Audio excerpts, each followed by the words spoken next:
di sistem informasi ya, teknologi informasi. Ini sebenarnya judulnya saya sudah agak menolak untuk mengajar ini sebenarnya, mohon maaf ya, karena saya sudah tidak membidangi bidang ini lagi.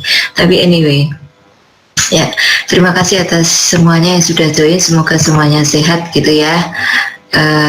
Ini kebetulan cuma ada berapa nih? 1, 2, 3, 4, 5. Hanya ada 5 mahasiswa.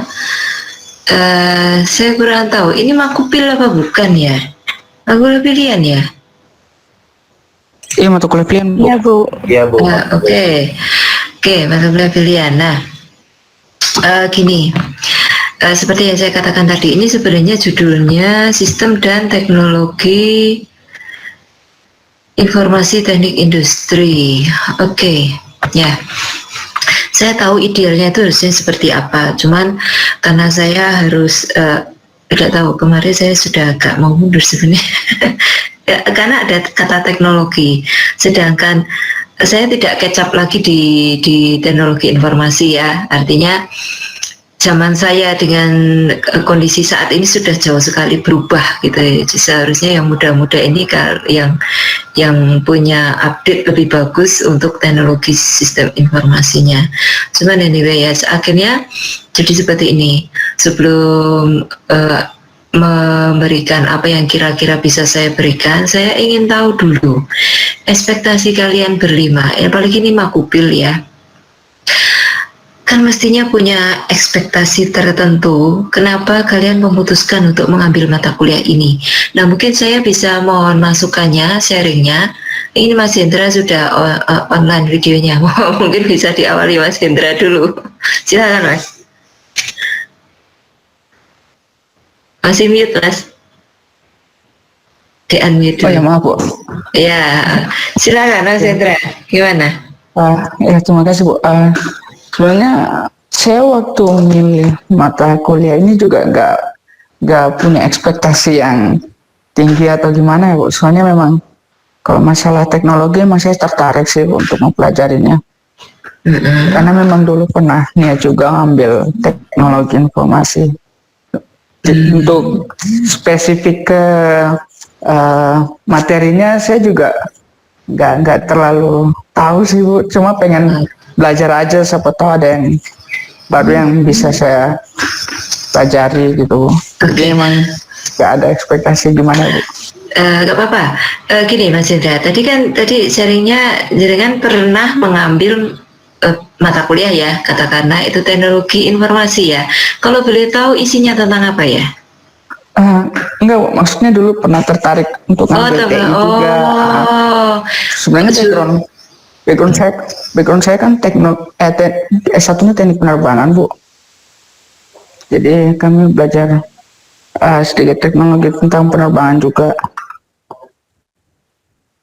Halo?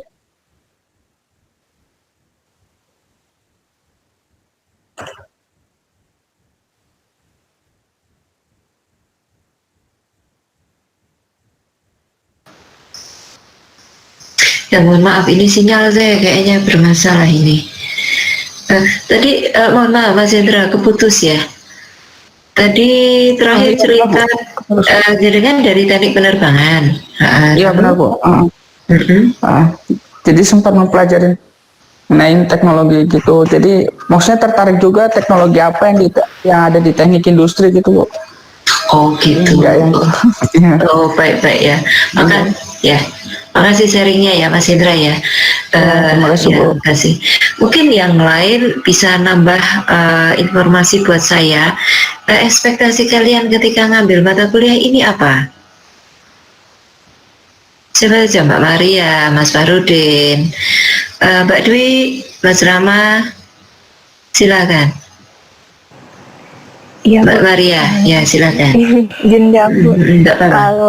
Kalau dari saya sebenarnya saya juga mungkin hampir sama kayak Mas Hendra, nggak terlalu yang punya ekspektasi tinggi. Soalnya sebenarnya dulu saya pernah ambil, Bu, di S1 mata kuliahnya Sistem Informasi Industri. Nah, kalau dulu itu saya lebih banyak belajar ke diagram-diagram gitu. Maksudnya seperti seperti DFD, kemudian diagram interaksi sistemnya lah Bu, gitu, sistem informasinya. Tadinya saya sih cuma pengen memperdalam aja Bu. Kebetulan juga skripsi saya kan tentang integrasi sistem Bu. Sistem apa ya? Sistem. Jadi proses pemesanan bahan baku di industri perkapalan dulu kan saya ambil studi kasusnya galangan kapal Bu. Nah itu kan kalau setiap proyek kapal kan materialnya beda-beda. Kemudian waktu itu semuanya masih manual. Jadi saya merancang sistem integrasinya itu Bu. Pakai apa ya? Kalau dulu saya kebetulan minta tolong dibantu juga teman saya Bu untuk aplikasinya. Jadi dulu itu pakai SQL, kemudian sampai jadi prototipenya gitu. Oh, tapi untuk aplikasinya tidak dikerjakan Mbak Maria ya? Enggak, saya hanya merancang aja dari merancang sistemnya. Jadi mulai dari prosesnya sampai di dalam aplikasi prototipenya itu sebaiknya ada apa aja itu. Berarti seperti yang diajarkan Pak Budi Dharma ya? Iya, betul. Cuma ternyata kemarin saya juga nggak terlalu dalam, jadi masih banyak yang saya pelajari juga Bu, dari Pak Budi Dharma. Jadi kayak normalisasi tabel itu waktu itu kebetulan bukan database, jadi lebih ke sistem interaksi antara satu departemen dengan departemen lain. Jadi nggak detail sampai merancang database seperti dengan Pak Budi Dharma kemarin itu. Jadi terus saya kemarin lihat buku panduan itu kan Bu. Terus saya lihat belajar mau merancang database itu, saya mau pelajari lebih dalam tentang itu sih Bu. Kemarin cuma gimana Bu? Kemarin cuma apa? Ya dulu tuh S1 itu saya cuma kalau menurut saya hanya merancang ininya aja sih Bu, diagram. Jadi mulai kayak seperti DFD, kemudian use case, activity diagram, lebih ke diagram-diagramnya, nggak sampai yang terjun langsung membuat sistem database dari awal gitu sih Bu. Maksudnya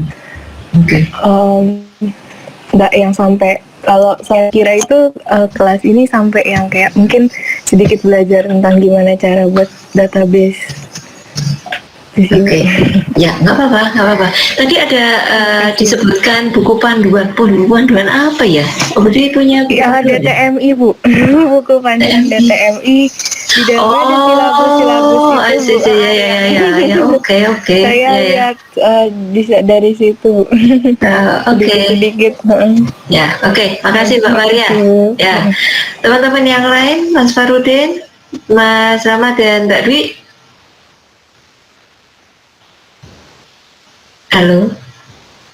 Halo Bu. Silakan Mas Rama. Ya, kalau dari saya juga mungkin sama dari teman-teman yang lain Bu ya. Maksudnya pertama kali saya mau ngambil sistem teknologi karena menurut saya Bu, sistem itu mungkin lambat laun ke depannya bakal berguna banget Bu. Makanya, dan saya belum pernah belajar tentang sistem juga, makanya daya ketertarikannya mungkin lebih ke tahu sih Bu. Oke. Ya. Mas lebih keingin tahu. Baik, ya, makasih Mas Rama. Iya Bu. Makasih. Mas Farudin atau Mbak Dwi, mungkin bisa sekalian sharing Mbak Dwi ini. Mbak Dwi, suaranya belum dengeran. Halo.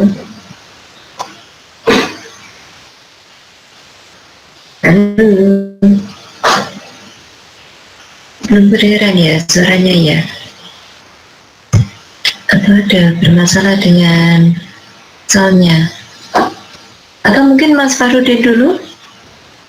Oh iya Bu. Silakan. Yang untuk ekspektasi mata kuliah ini sebenarnya untuk menunjang ini untuk buatan tesis ya, tugas akhir. Tugas akhirnya Kebetulan apa, Mas? membuat sistem decision support system Bu untuk Untuk penentuan supplier dan jumlah pemesanan yang EOQ itu economic order quantity, terus kapan waktu dia pesan ROP reorder point sama stop. oh, Mas Farudin, ini untuk tesis ya? Iya, Maksudnya tesisnya dengan siapa? Pak Andi? Bu Fitri. Oh, dengan Bu Fitri. Oke, untuk produk apa? Kalau boleh tahu. Oh, sudah Mbak Dwi, sudah kedengeran. Nanti Mas Farudin dulu ya. Halo? Halo? Mbak Dwi, oke, Mbak Dwi di-mute dulu ya. Ini Mas Farudin. Kalau boleh tahu produknya apa ya? Itu sebenarnya untuk UMKM Bu, dan Enggak apa-apa. itu belum dispesifikkan UMKM apa. Jadi istilahnya secara umum UMKM kan punya banyak penjualan, misalkan dia inventory itu kapan dia harus beli, misalkan stoknya berapa. Nah itu secara umum. Jadi nanti walaupun misalkan UMKM kelontong atau UMKM warung makan, dia kan juga ada stoknya juga seperti itu Bu. Jadi secara global Bu. Ya, Seperti oke. Ya, makasih Mas Farudin. Ya, makasih Saya itu menggunakan makro untuk sistemnya. Sebelumnya itu kan mau hanya desainnya saja pakai Figma Bu, tapi terus lanjut nyoba pakai makro itu karena pertimbangannya makro lebih simpel, dan untuk UMKM kan paling enggak Excel bisa gitu. Oh, makronya Excel. Iya Bu, makro Excel. Tapi itu kan yang saya masih belum tahu itu ada yang dia itu pakai makro Excel tapi dia dotnya dot Excel, bisa benar-benar ada library Dikompil. Compile-nya itu belum tahu. Oke. Oke, ya makasih Mas Farudin ya. Oke, makasih. Mungkin Mbak Dwi bisa coba tes voice-nya? Cek, sudah kedengeran Bu? Sudah, jelas. Ya Bu. Gimana? Kalau saya mungkin agak beda sama teman-teman yang lain. Ekspektasi saya sih, saya nggak setting ekspektasi apa-apa ya Bu. Soalnya saya awalnya milih mata kuliah ini juga pilihan terakhir saya. Jadi saya beberapa SKS gitu nih, pilihan terakhir saya, dan saya milihnya ini karena namanya keren Bu, jujur saja Bu. Jadi saya milih ini namanya keren, jadi siapa tahu nanti dapat insight yang keren-keren juga dari masa kuliah ini. Oke. Ya, Mbak Dwi bidangnya apa ini untuk nanti tesisnya? Saya topiknya masih berubah-berubah Bu, belum menentukan kecenderungan lebih ke, bukan Bu, saya lebih ke apa ya, kemarin tuh lebih ke, saya kebetulan sama Pak Bagio mungkin lebih ke produksi juga bukan, apa ya, lebih ke kayak sukses rate kayak gitulah Bu. Iya, paham. Pak Bagio itu sesuatu yang abstrak. Oke, abstrak. Itu Bu, masih berubah-berubah so far. Oke, ya. Makasih Mbak Dwi atas masukannya ya, atas sharingnya. Oke, terima kasih banyak semuanya, Mas Hendra, Mbak Maria, Mas Farudin, Mas Ramadan, Mbak Dwi. Ya, setelah mendengar semua ini, saya sedikit agak lebih tenang ya. Karena begini ya, saya berikan sebuah sedikit pengertian yang agak berbeda. Karena tadi Mbak Dwi menyebutkan tentang judul gitu ya. Judul itu memang penting. Itulah kenapa tadi sebenarnya di awal saya itu agak ragu untuk ya, tapi kalaupun artinya gini, kalaupun saya menolak pun itu tetap nggak bisa karena harus ditugaskan gitu kan, sehingga ya sudah gitu. Saya akan berusaha, cuman artinya mungkin akan ada beberapa kelemahan dan kekurangan dari materi yang akan saya berikan gitu ya. Jadi begini, Ada dua istilah yang sebenarnya agak berbeda, yaitu yang disebut dengan sistem informasi, yang kedua adalah teknologi informasi. Ya, dua hal ini dua hal yang berbeda sebenarnya. Ya, sistem informasi itu lebih ke arah how to design the system. Bagaimana mendesain sistem, tapi lebih ke arah awal ya, konseptual, sampai dengan bolehlah sampai implementasi ya, bisa sampai implementasi. Dan memang kecenderungannya seperti produk desain ya. Jadi saya ingin membuat sebuah produk gitu ya.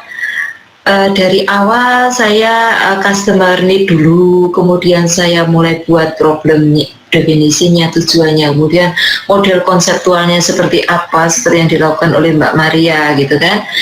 Kemudian dari situ saya mulai membuat aplikasinya, kemudian diimplementasi.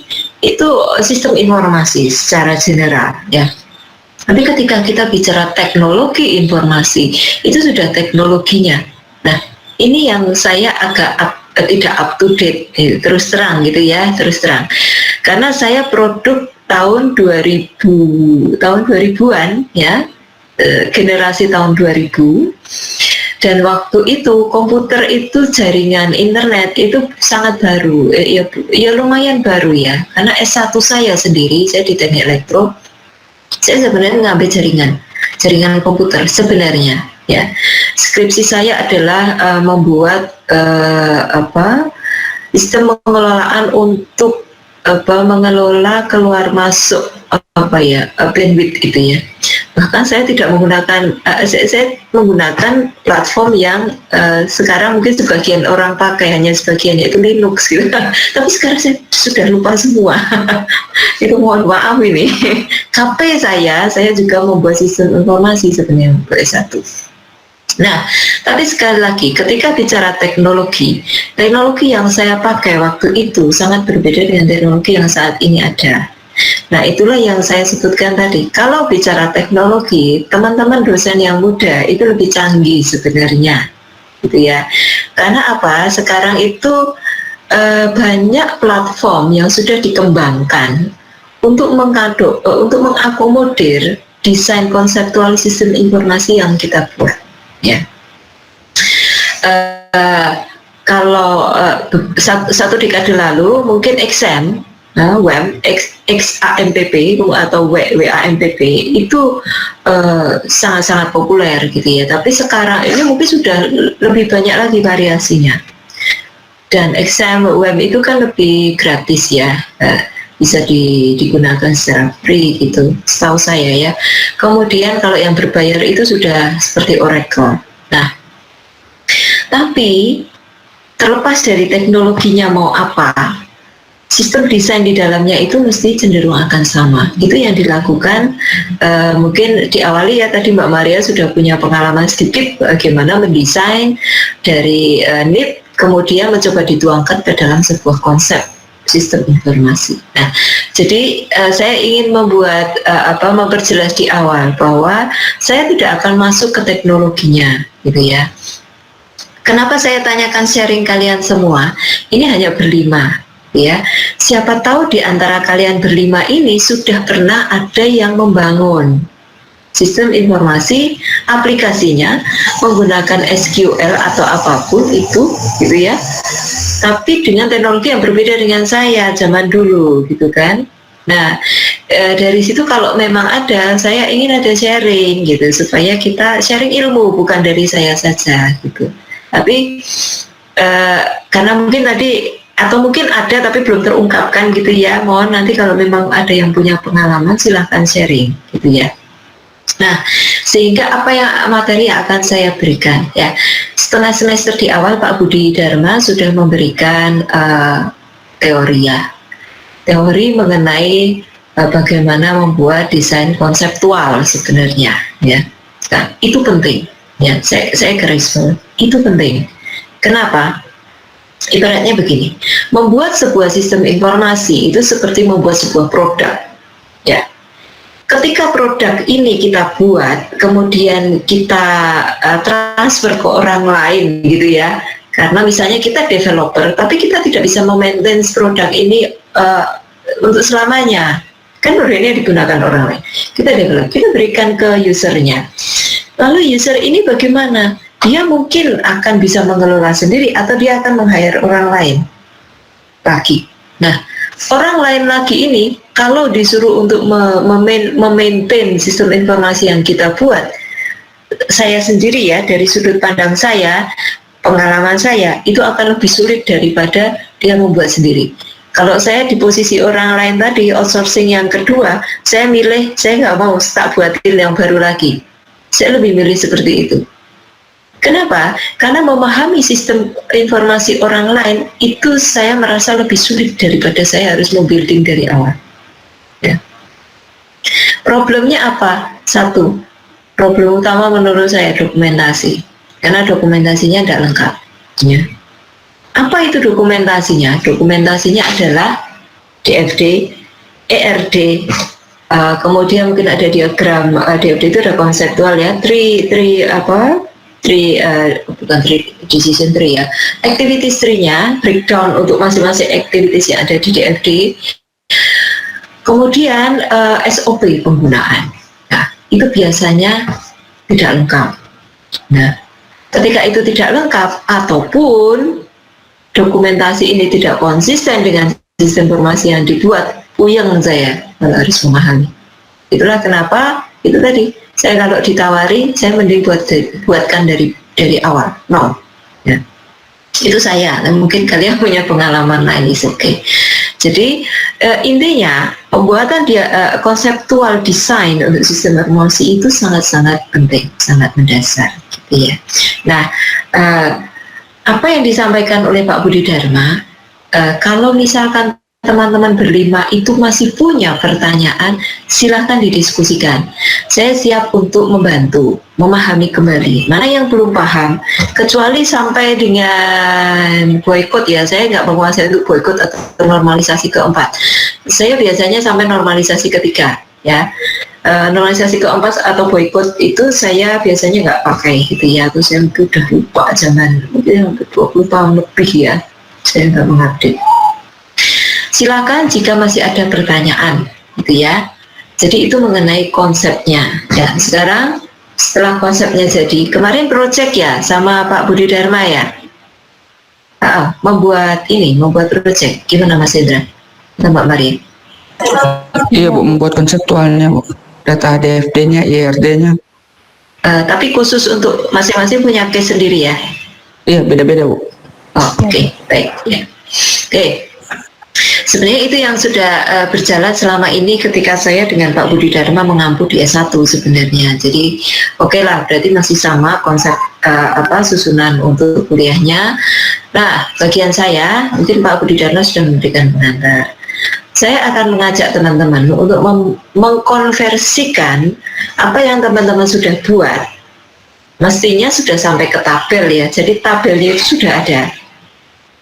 Bagaimana menggunakan ini ke dalam Microsoft Access ya, karena ini yang selalu saya pakai. Nah, sekali lagi kenapa saya pakai Microsoft Access ya, karena ini adalah platform yang paling simple, paling sederhana, yang paling mudah untuk dipelajari. Salah satu fitur yang sangat membedakan antara Microsoft Access dengan SQL, misalnya XAMPP atau PHP MySQL, itu adalah ketika kita ingin membangun relational database. Jadi tabel-tabel itu kan kita hubungkan 1-0, many to many, one to many, one to one, itu kan kardinalitasnya. Ketika kita membangun ini di PHP MySQL atau di web XAMPP itu tidak terlihat. Jadi kita menggunakan kode SQL, tapi kita tidak bisa melihat secara visual ya.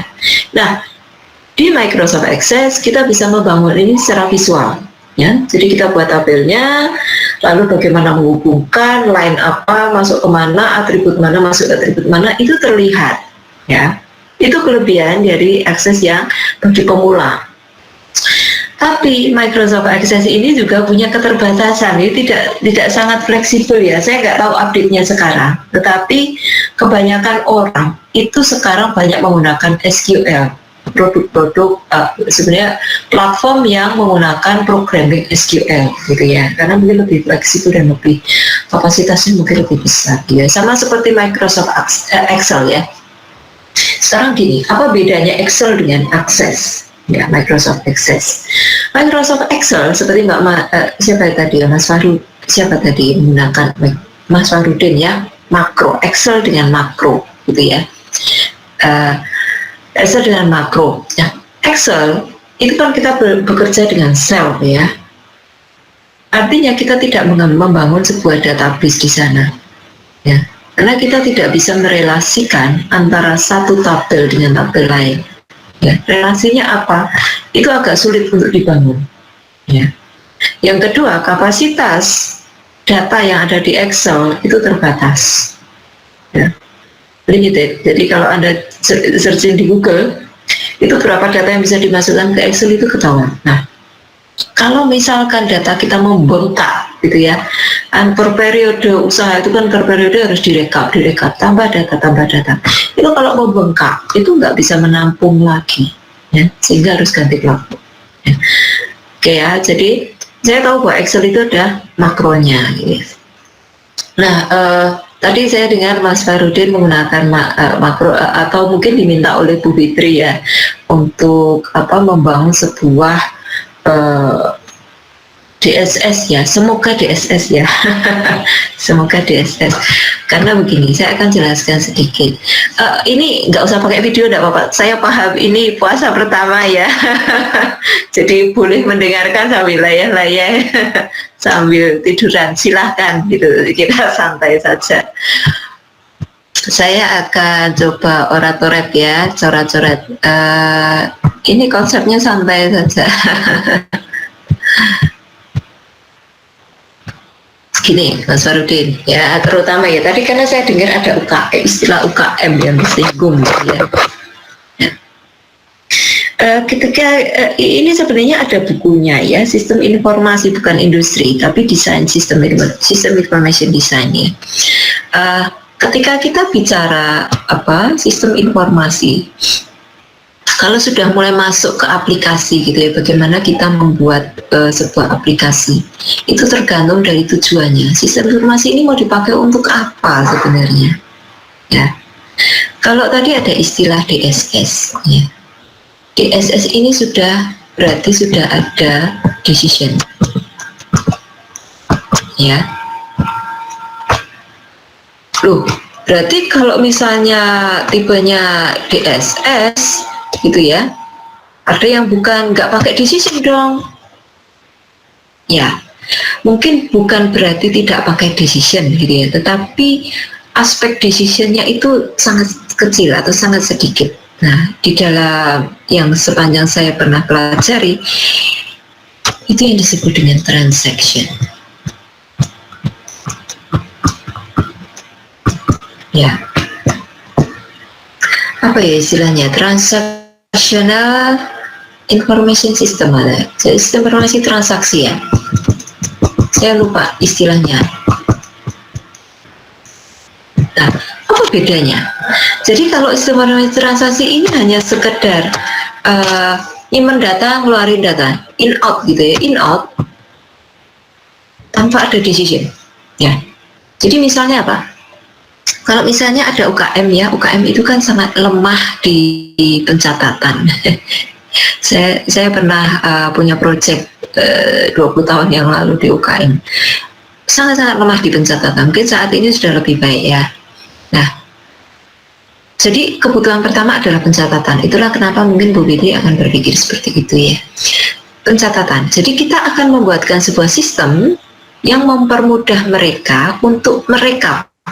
Merekap itu berarti, oh ada data pelanggan, beli apa? Oh ya sudah, catat ini. Oh dikeluarin lagi, laporan bulan ini berapa ya, pelanggan ini, beli pembelian ini, dan seterusnya. Nah itu in out, jadi semua transaksi seperti itu. Nah, decision ini beda lagi. Decision ini sudah ada pengolahan ya.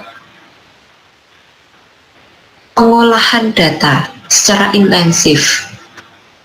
Diolah dengan model rumus. Nah, tadi ada istilah EOQ, Mbak Maria kan pernah nih. Penentuan berapa order berapa jumlah yang harus diorder ke supplier. Nah, itu sudah memerlukan sebuah model di sini. Modelnya dimasukkan di pengolahan ini. Nah, kalau sudah ada model pengolahan data di mana pengolahan data ini dibutuhkan atau pada akhirnya digunakan untuk menentukan membuat sebuah keputusan, itulah DSS. Tapi kalau hanya sekedar in out, masuk keluar data, itu bukan DSS ya. Mohon dipahami.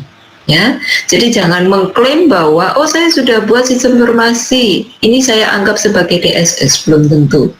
Ya, jadi hati-hati. Contohnya apa EOG tadi? Penentuan level inventory, berapa yang harus dipesan, kapan harus dipesan, itu sudah masuk DSS.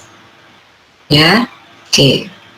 Kalau hanya sekedar berapa profit bulan ini, itu DSS-nya limited ya, sangat-sangat dasar. Jadi tidak mengarah ke DSS secara yang sangat-sangat membantu manajerial untuk memutuskan strategic decision. Oke, ya. Sebenarnya setelah DSS itu ada, saya agak lupa ini Office Automation System. Kalau saya nggak salah ya.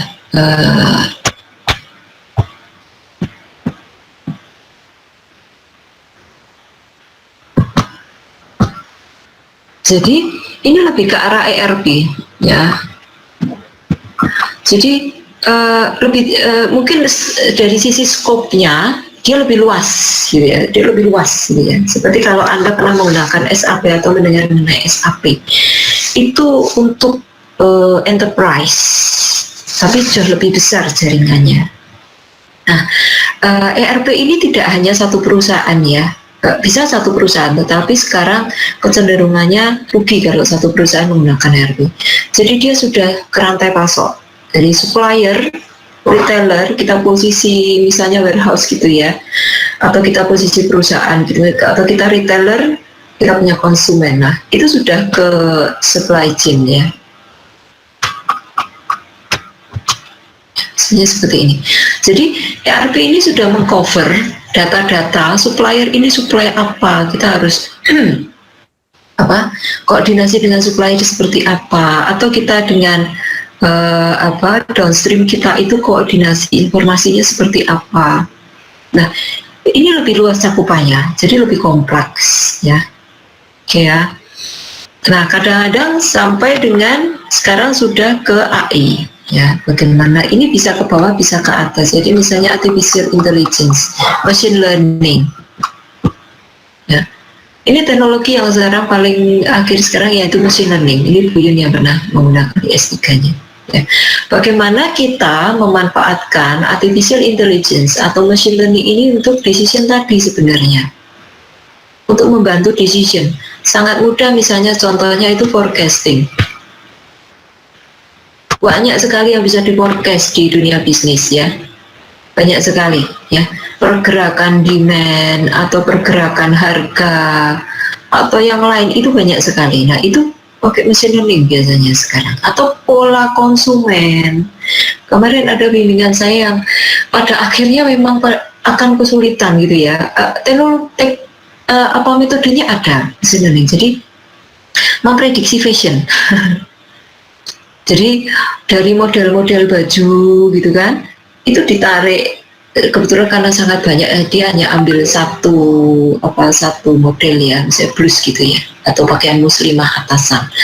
Itu di breakdown warnanya, modelnya, aksesorisnya, dan seterusnya gitu. Itu di breakdown. Nah, ini kemudian di forecast kedepannya itu bagaimana cara, kebetulan karena waktunya terbatas jadi pakai forecast biasa, padahal ideal awalnya itu pengennya pakai machine learning gitu ya, tapi agak sulit karena teknologinya itu yang harus dipelajari. Nah, itu teman-teman di elektro itu sangat-sangat advance ya, teman-teman elektro atau elim. Nah, jadi machine learning itu bisa dipakai untuk seperti itu. Jadi memprediksi misalnya warna ke depan itu untuk blues, ya kalau ke depan itu blues itu makin trending ya, misalnya makin trending, warnanya yang makin trending apa? Nah, itu kan.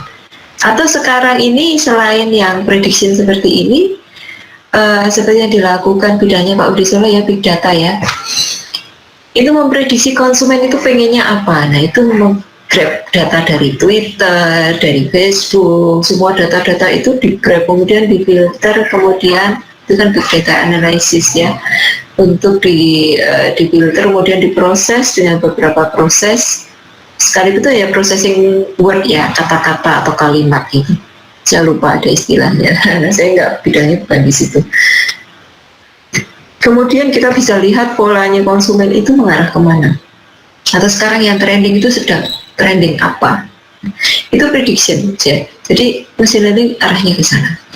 Anyway, tapi ketika kita bicara sebuah sistem organisasi perusahaan atau lembaga gitu ya, semuanya itu mesti harus tercover di dalam sebuah information system.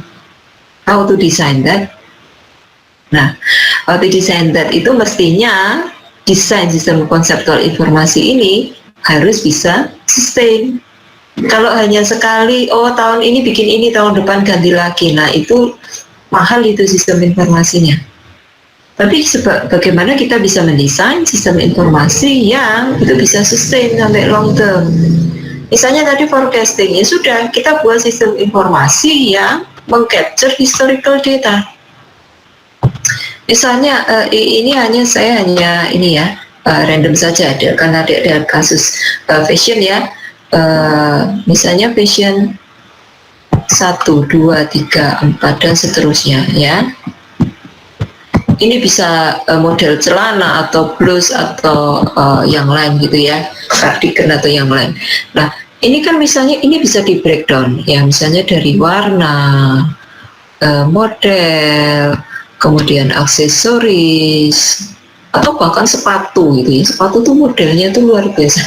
Kalau kalian tertarik produk desain, itu model-model ini sebenarnya, kalau yang suka fashion ya, kebetulan saya nggak suka, tapi kalau dilihat tuh polanya balik lagi ke zaman dulu. Zaman dulu ngetren lagi gitu ya. Jadi itu sepertinya berulang. Nah itu sebenarnya kemarin bimbingan saya itu tertarik di situ, cuman kok mengalami agak kesulitan di tengah-tengah metode, akhirnya simplify gitu ya. Nah warna, model, aksesoris, kemudian ini harus disimpan di dalam sebuah sistem informasi gitu kan. Nah bagaimana cara membuat sistem informasi yang bisa mengcapture nama, model, aksesoris selama bertahun-tahun gitu kan. Dan bagaimana menggunakan ini gitu kan ke dalam sebuah DSS. Jadi ini harus dibangun dulu konseptual database-nya. Jadi kalau dia disebut dengan database itu krusial, nggak boleh nggak ada kalau kita pengen sustain ya sistem informasi kita. Mau itu DSS ataupun yang lain, atau Office Automation System atau yang lain, itu database harus sustain, ya harus ada dan mantap dulu. Nah, how to design sistem information ini?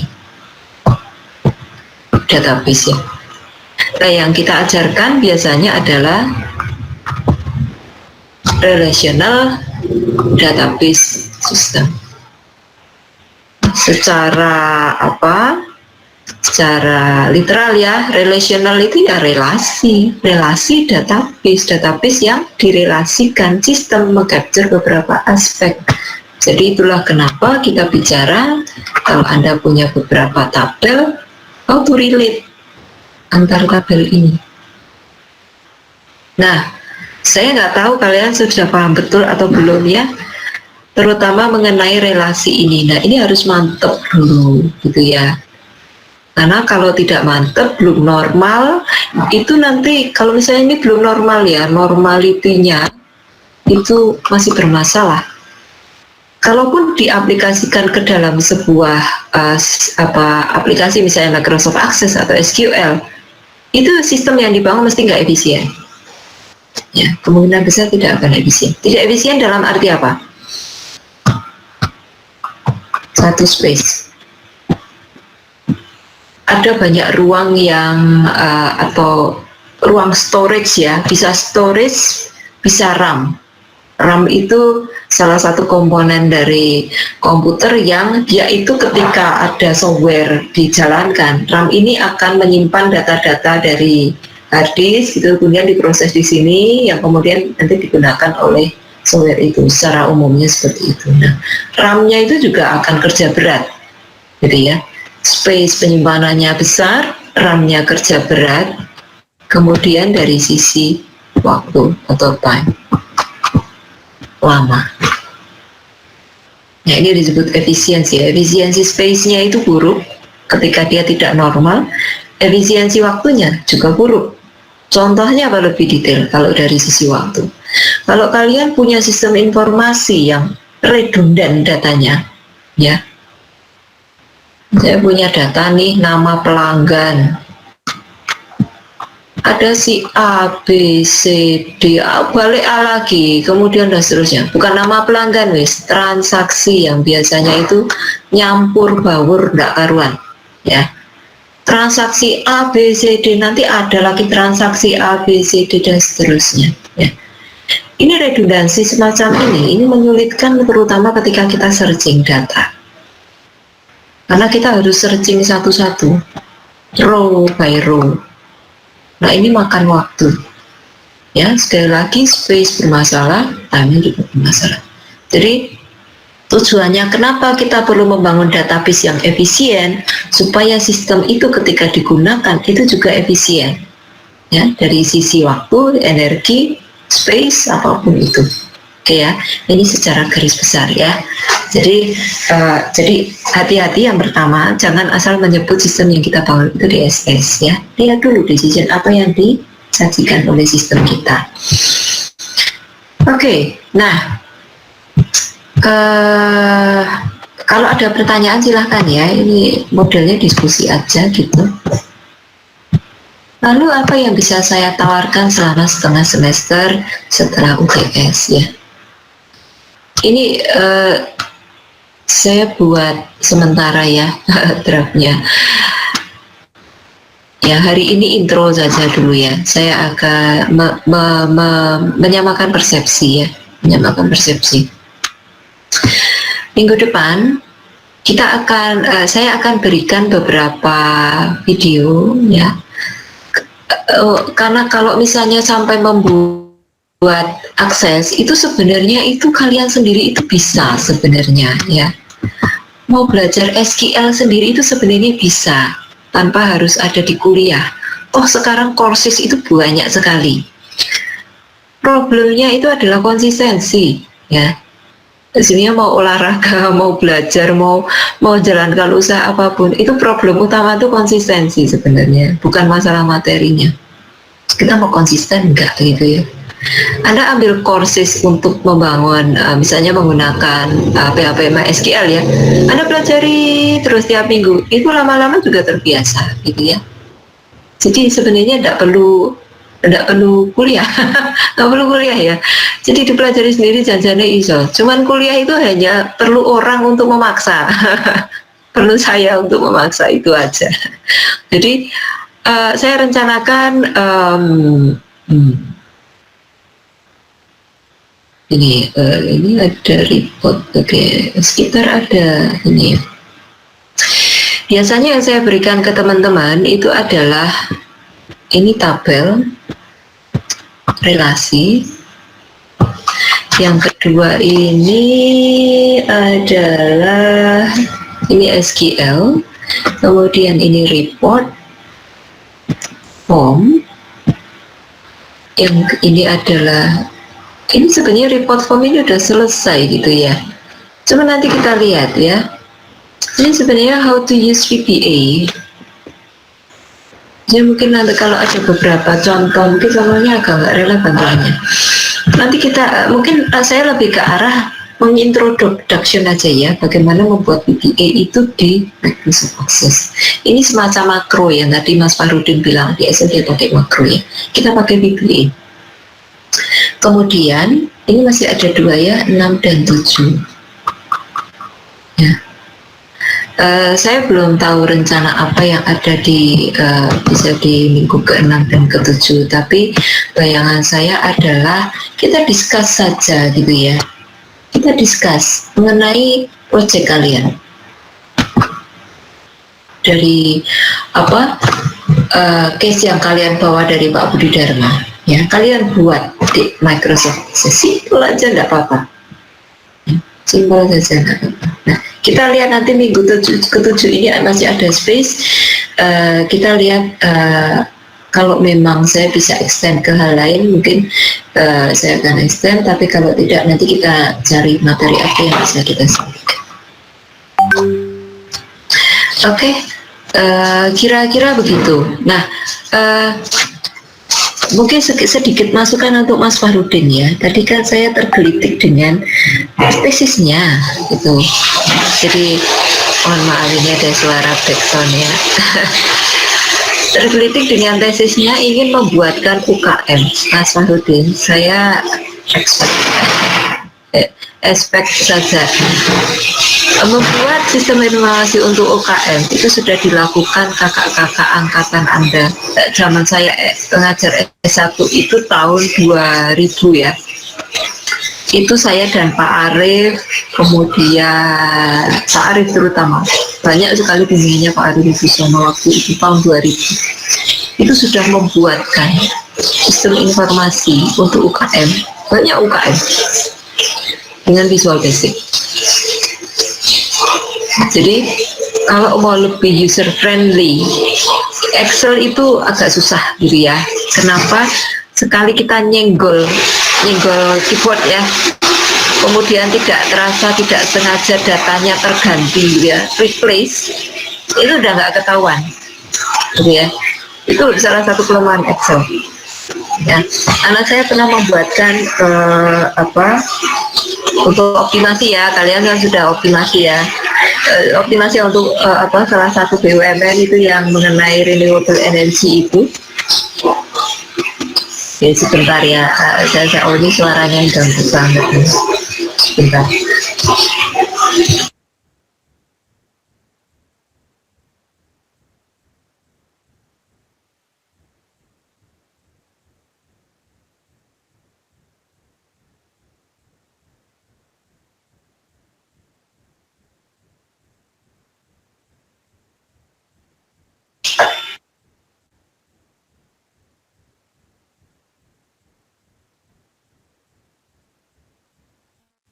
Oke, jadi saya pernah membuatkan ya untuk renewable energy itu. Saya harus lock setiap sel supaya tidak tersenggol, kemudian tidak sengaja angkanya terganti. Ya, dan setiap kali ada perubahan itu locknya harus dibuka gitu, dan seterusnya gitu. Jadi agak menyusahkan memang kalau pakai Excel itu. Ya, kalau mau database ya, kalau mau database itu agak susah gitu. Oke, nah jadi kalau Mas Fahrudin itu mau mengembangkan, kalau nanti dibuatkan yang lebih kekinian gitu ya. Maksudnya gini, jangan kalah dengan yang dulu sudah pernah dibuat gitu loh. Jadi kalau teman-teman yang dulu, bimbingan saya S1, bimbingannya Pak Arief S1 tahun 2000, 2002, 2003, itu sudah menggunakan Visual Basic untuk designing database. Nanti jangan kalah gitu. Apalagi nanti kalau dapat saya pengujinya. Mohon maaf ya, saya akan uji sampai detail gitu ya. Tapi bukan berarti Anda terus, wah aku tak mundur, wah jangan gitu ya. Ini sekedar challenge gitu. Saya yakin Anda bisa gitu. Anda bisa untuk merancang itu lebih baik gitu. Cuman jangan mengandalkan platform yang terlalu simpel dan menyulitkan gitu. Kalau ada platform yang lebih user friendly bagi user, karena sistem informasi itu salah satu aspek yang penting itu user friendly ya. Kalau usernya nggak suka pakai itu useless. Jadi harus suka dulu makainya. Interface itu penting ya. Jadi terus didesain. Kira-kira seperti itu. Mungkin kalau ada masukan atau ada pertanyaan, jadi mulai minggu depan saya akan posting. Jadi mungkin begini aja ya, saya kan sudah punya beberapa video ya, how to menggunakan Microsoft Access. Gimana? Saya tawarkan dua pilihan deh, begini. Saya punya video yang sudah saya rekam hasil kemarin, mungkin videonya kurang begitu bagus, tidak ada masalah, tapi masih bisa ditonton. Bagaimana menggunakan Microsoft Access dengan satu contoh, saya punya database tabel, asumsinya dia sudah normal ya, jadi saya tidak menyinggung normalisasi lagi. Saya posting, minggu depan tinggal diskusi, atau minggu depan itu kita praktek aja di kelas. Nah, saya tawarkan mana yang kira-kira nyaman buat kalian berlima. Gimana? Saya sudah ada videonya.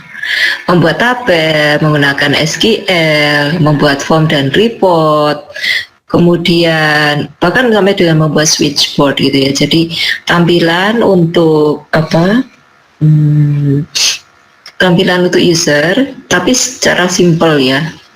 Kalau mau designing interface itu lamanya itu di pernak-pernik itu loh, itu makan waktu kalau mau bagus. Nah ini saya membuat yang simple saja, yang penting tahu konsepnya.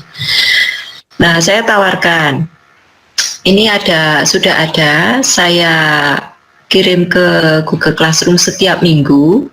Kalian kerjakan sendiri, lalu minggu depan setiap pertemuan tuh hanya diskusi kesulitannya apa dan seterusnya, atau kita praktek langsung setiap minggu. Nah, mana yang akan kalian pilih?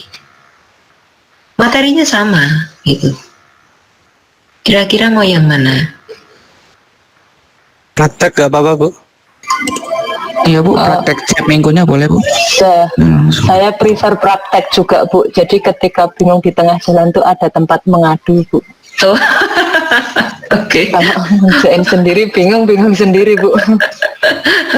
Oke. Sendiri kalau stuck lama Bu, nyari-nyari itu.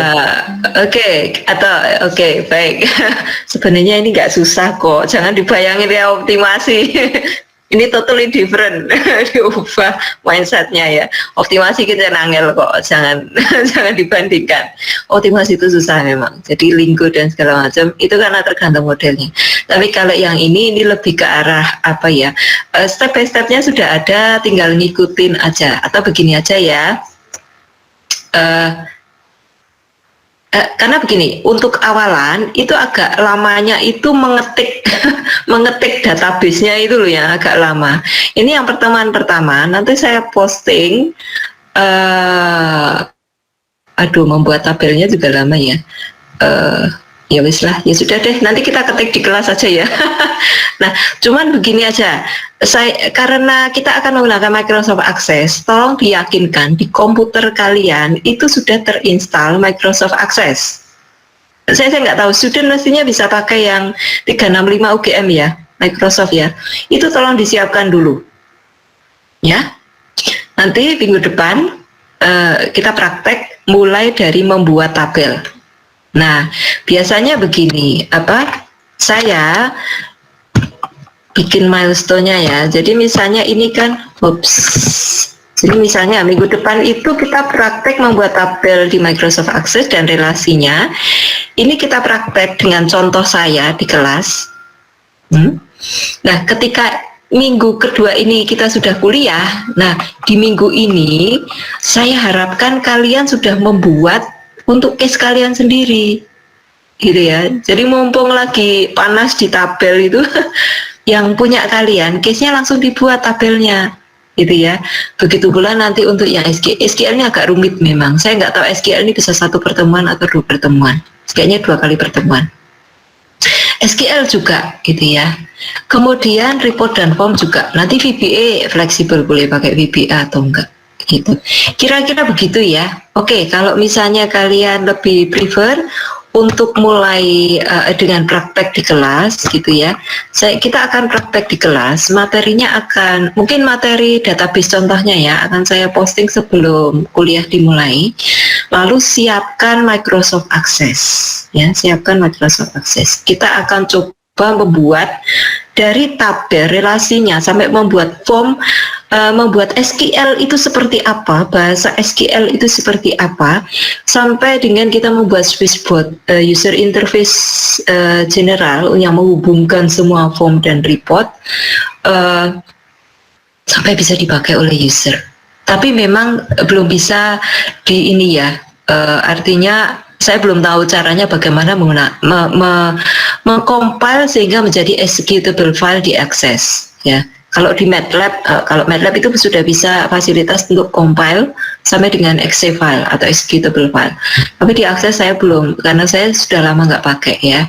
Jadi sementara orang harus menginstal Access untuk bisa menggunakannya. Itu saya akan ajarkan sampai dengan membuat switchboardnya. Oke, kira-kira begitu. Ada yang ingin menambahkan materi mungkin Bu, ditambah ini itu, monggo, nanti saya usahakan. Atau Nanya, Bu. Boleh. Yang tadi yang dimaksud dengan akses itu nanti Microsoft Access bisa digunakan untuk graphic user interface yang tombol, terus ada listnya, Bisa. ada option dan lain-lain, bisa ya Pak? Bisa. Untuk form yang diakses itu memfasilitasi banyak fitur ya. Button jelas itu selalu ada ya. Button, tombol, option box, list box, bahkan untuk membuat menu pull down itu bisa. Nanti saya ajarkan ya di Microsoft Access. Tapi kalau ingin lebih fleksibel lagi pakai Visual Basic Programming. Visual Basic itu sebenarnya mudah Mas Farudin kalau Anda mau belajar. Simple sebenarnya. Cuman akses ini lebih unggulnya dari Visual Basic. Dia sudah memberikan istilahnya seperti drag down ya, drag drop gitu ya. Jadi kita lihat drag drop gitu kan, itu diakses. Jadi lebih mudah membuat aplikasi kita. Tapi Visual Basic itu memang harus dari scratch, tapi nggak sulit sebenarnya. Bagaimana membuat form di Visual Basic itu nggak sulit, itu seingat saya itu simple. Cuman memang tidak semudah akses gitu ya. Jadi kita harus programming, membuat form itu perintahnya begini. Tapi nggak sulit, yakin deh. Yakin. Ini ngomong gampang ya. Mohon maaf. Nanti seingat saya itu tidak sulit karena dulu ya saya ceritakan tadi kakak-kakak angkatan Anda, bahkan yang bukan kakak angkatan S2 ya, teman-teman S1 dulu itu menggunakan itu gitu. Ya menggunakan Visual Basic. Mungkin sekarang sudah ada untuk editornya, Visual Basic Editor ya. Itu mungkin lebih mudah sebenarnya. Mungkin seperti Access, cuman kaya dengan programming code yang membuat kita sebagai desainer itu lebih fleksibel. Ya, diakses bisa, nanti difasilitasi dengan VBA. Ya Visual Basic juga pada akhirnya gitu kan. Tapi kita lihat ya, ini saya kenalkan mungkin nanti akses dulu ke Mas Farudin dan teman-teman semua. Gitu Mas Farudin, jadi jangan khawatir, fitur-fitur itu ada, saya ajarkan. Oke. Ada yang lain? Ibu, saya mau tanya Bu. Boleh. Mungkin lebih ke ini sih Bu, tadi kan Ibu bilang kalau bikin bangun tabelnya diakses itu rada lama Bu. Nah itu Enggak. kalau yang bukan tabelnya Mbak Maria, ngisi datanya. Oh iya Bu, itu kalau kita udah ada di Excel, di Excel itu udah bisa dikopas gitu apa tetap harus ketik? Nah, itu tuh saya belum pernah nyoba import ya. Oh iya Bu. Jadi sementara saya tidak pakai import. Kenapa? Karena supaya paham bagaimana mengisikan data di Access. Oh iya. Gitu ya. Sementara mungkin itu, nanti kalau impor silakan cari cara ya, nanti sharing Bu Maria. Iya. Oke ya. Terima kasih Mbak Maria. Jadi memang ya agak lamanya itu mengetik datanya. Kalau tabelnya itu cepat. Karena begini, kenapa kita perlu data? Karena ketika saya mengajarkan SQL itu tidak mungkin Anda paham kalau nggak ada datanya. Karena SQL itu membutuhkan data untuk diolah gitu loh. Jadi saya pengen cari data nama pelanggan yang huruf awalnya A. Nah itu kan harus ada datanya. Nah itu mengisikan datanya itu agak lama ya. Paham ya Mbak Maria? Tapi nggak apa-apa. Nggak apa-apa. Kita mungkin akan spare mungkin 10-15 menit minggu depan untuk ngisi data. Tapi untuk tabel dulu ya gitu ya. Iya Bu. Terima kasih Mbak Maria. Ada yang lain ingin menambahkan? Ya, ini simple ya. Jadi saya ajarkan ini memang platform yang sederhana. Paling tidak kalian tahu dasarnya. Kalau ingin menggunakan MySQL, PHP atau WebXM atau menggunakan platform lain, monggo ya. Cuman beda sinteks saja sebenarnya. Kalau Access tinggal drag down, yang PHP MySQL itu pakai programming. Nah, tinggal dia pelajari aja bahasanya, sinteksnya seperti apa. Jadi konsepnya sama, kira-kira gitu. Oke. Ini ada presensi ya. Ini Mas Yanto sudah ada link presensi, silahkan diisi atau hanya 5 wis ketok mlebu kabeh. Ada yang nggak masuk kelihatan gitu ya. Oke, kira-kira begitu kita ketemu. Nah ini satu yang bikin saya tanya. Ini kalian bisa pindah jadwal lagi nggak ya? Mungkin nggak ya? Awan ki ngantuk Paginya jam berapa, Bu? Terserah. Saya pengen tahu alternatif kalian bisa paginya itu sepakat bisa hari apa jam berapa? Alternatifnya Senin pagi bisa nggak? Kalau Senin saya yang jam 7 ada kelas, Bu. Kalau saya mungkin jam 9.40 ke atas bisa, Bu. Senin. Yang lain? Selasa pagi aja gimana, Bu? Sebentar, Selasa pagi jam berapa Mbak Dwi? Jam 7 aja, Bu. Waduh, setengah 8 gitu. Sebentar, Selasa itu saya ada jadwal kuliah S1 kayaknya. Nah, iya, saya Selasa bisanya mulai jam 9.30. Gimana? Kalau Selasa segitu jam segitu enggak ada kuliah, Bu, ada kuliah. Oh, oke. Berarti Aku yang wajib, Bu. Selasa nggak mungkin ya. Senin pilihannya saya tulis dulu ya. Senin mulai 9 berapa tadi Mbak Maria? Maaf Bu, 9.40 ada kuliah Bu. Senin ya? Iya, Senin nggak 9.40. bisa. Oke. Kita pindah ke Rabu. Rabu 9.40, Bu. Bisa Iya, Bu. saya. kuliah. Enggak, Bu. Rabu cuma kuliah optimasi, Bu, pagi. Pagi jam piro ya aku wis lali. Jam 7. Tapi diganti ya? Oh, nggak tahu. Oke. Kayaknya diganti Senin deh. Oh gitu. Rabu jam 9.30. Bisa, Bu. Iya Bu. Kalau saya bisa, Bu. Jam-jam berapa? Kita lihat dulu ya. Soalnya Rabu saya bantu saya di Senin di departemen nih. Karena jatah untuk rapat. Kalau Kamis saya kuliah, Bu. Jam berapa, Mas? Jam 8 sampai 9.30. 8 sampai Kamis 9. Enggak bisa, Bu. Saya dari jam 7 sampai jam 12. Oke. Jumat pagi ada? Jumat kosong, Bu, saya. Kosong, Bu. Saya pagi kosong. Jumat kosong, Bu. Jumat kosong. Oke. Jumat aja ya. Ini Rabu saya iso duduk departemen, saya absen rapat terus ini. Kalau Jumat aja gimana? Jam berapa, Bu? Jam 9. Ya, bisa, Bu. Siap, bisa, Bu. Bisa? Iya Bu, kalau bisa Bu. Mas Farudin, Mbak Dwi? Jam Oke, 9 sampai jam 11 ya, Bu? Ya, Bisa, Bu. bisa ya. Oke. Kita ganti kuliahnya Jumat. Nah, sekarang pertanyaan berikutnya. Mau Jumat ini mulai atau Jumat minggu depan? Kalau Jumat ini mulai, kita nggak tahu ya. Terputus. UAS itu sebelum Idul Fitri apa sesudah ya? Sebelum ya? Sudah, Bu. Sesudah ya? Sudah, Bu. Minggu 3 atau 4 Juni kalau nggak salah, Bu. UASnya. Oh gitu sih. 1, 2, 3. Oh baru minggu ketiga ya. Ke minggu keempat libur. Oh ya wis lah, sama aja. Gini, pertanyaan saya, mau Jumat minggu ini mulai atau Jumat minggu depan mulai? Jumat minggu ini nggak apa-apa, Bu. Saya cek dulu yuk kayak aku tuh ya agenda. Ini Mas Nawari. Aduh, saya penuh. Oke, sorry. Saya minta maaf. Saya ternyata minggu ini ada agenda lab ternyata. Oke deh.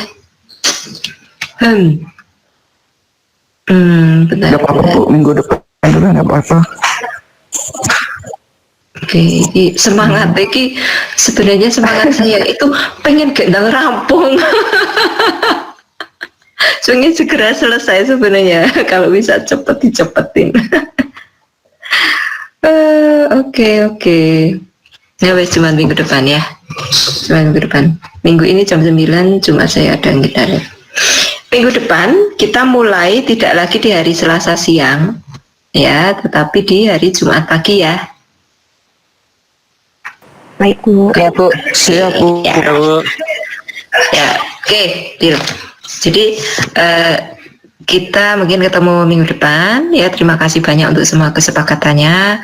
Semoga sih kuliah ini menyenangkan, moga-moga ya, dan bermanfaat itu. Jadi tidak sekedar mungkin yang tadi karena ekspektasinya apa ya itu siapa tahu dapat bonus ilmu. Semoga dapat bonus beneran gitu ya. Oke, jadi kira-kira begitu ya. Kita ketemu Jumat depan. Terima kasih banyak. Nanti tetap saya akan sharing videonya. Jadi kalau misalnya ada yang sudah mau memulai sendiri monggo. Jadi kalau yang belum mungkin ya Jumat minggu depan ya terpaksa harus bersabar menunggu temannya untuk mengerjakan step by step gitu ya. Oke, saya kira-kira begitu. Nanti silakan dicek di Google Classroom. Oke, terima kasih banyak untuk hari ini. Kurang lebihnya saya mohon maaf. Selamat beribadah puasa bagi yang menjalankan. Semoga semuanya berkah dan lancar sampai Idul Fitri ya. Seterusnya. Oke, terima kasih banyak. Saya tutup. Assalamualaikum warahmatullahi wabarakatuh.